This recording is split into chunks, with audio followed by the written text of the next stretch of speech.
Welcome to Monday Tsene with Pretoria Psychologists. It's been a minute. It's January 2022. I am going to be speaking on getting into the swing of things. And this is going to be the series that we are on for the rest of January. How does it look like from a mental health perspective? Obviously, we've got New Year's resolutions, others are doing the Vigi boards or the vision boards. And the turn of a new year usually promises newness and maybe the ability to reset. Reset the past, reset what you felt might have been disappointments or things that did not go wrong. I think, yes, people think that magically there's a wand, something that happens between, the 00 of the previous day, the 31st of December, the previous year, and then to the next one. But I don't think there is necessarily a magic wand. It's more about our intention. And I think as we are speaking about New Year's resolution and vision boards, you might have even be thinking to yourself, I'm not going to be making one because what's the use? I was not able to accomplish anything that I wrote in my resolutions or in my vision boards or anything that I thought I wanted to accomplish. But those might have been different circumstances, and this is where I'm coming in to say most of the time people use willpower and we say willpower is overrated. I think what might help us is to be able to practice habits, because then those little daily behaviors becomes habits and they become automated.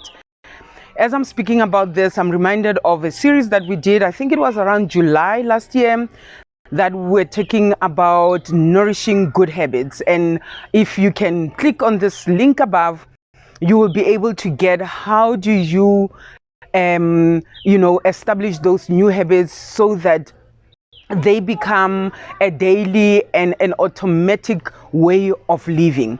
So yes, you might have the willpower to say, I want to do this, I'm going to do this. But as I said, willpower is overrated, because if it was not, we'll all be able to do what we have determined to do. But establishing those routine things, behaviors day to day, they then in turn become habits that we can live by.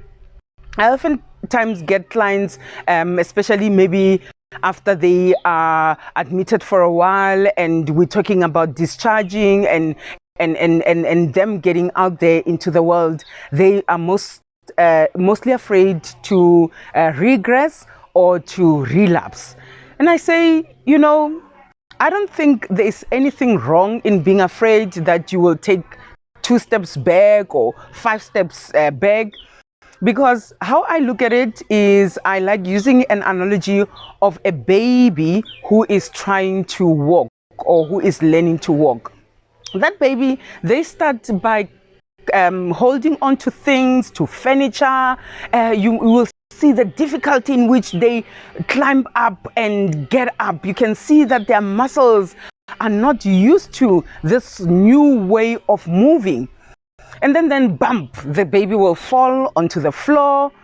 But then what happens next? When we observe, the baby does not go like, this thing does not work, I'm not going to do it again, my bum hurts, or it was too sore, or it's too much. They try again the next time. And by trying again, by propelling themselves against the furniture, against the wall, against anything that they find around themselves, they are building a muscle, a calf muscle, hand muscle, your stomach muscle, to be able to then stand up with a little bit of ease next time. Before you know it, this baby who is learning to walk will be, walking against things. They will start to walk independently.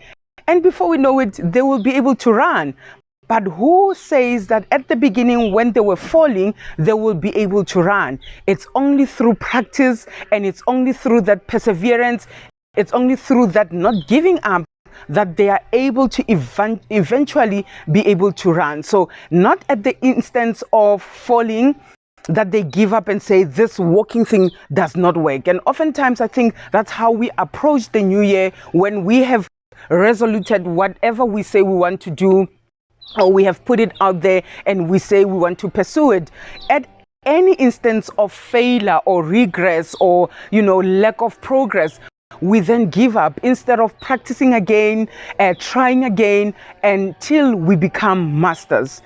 With this, I hope this was a scuffing enough as we begin the January, as we begin the new year, to say that the new year is not a magic wand where one can just ward off the failures or the regress of the previous year, but it is a reset of some sort where we can be able to look afresh our plans and see what we must give, what can we pursue, and what maybe even skills. Sometimes you might find that we lack skills of a particular thing that we want to do, that we want to pursue, and maybe even getting upskilled. And you will hear us talking about that later on in the year when we talk about personal development. With this, I hope you can be able to take care of yourself as you take care of your mental well-being. And if you're having difficulties to establish these goals, to be able to pursue this, because yes, sometimes there might be some mental health challenges or pathology at play for you to feel like you want to give up easily. But other than that, I say get back into the swing of things. Where you felt discouraged, encourage yourself and know that it takes a building up of a particular muscle to be able to master a good habit. See you in the next month.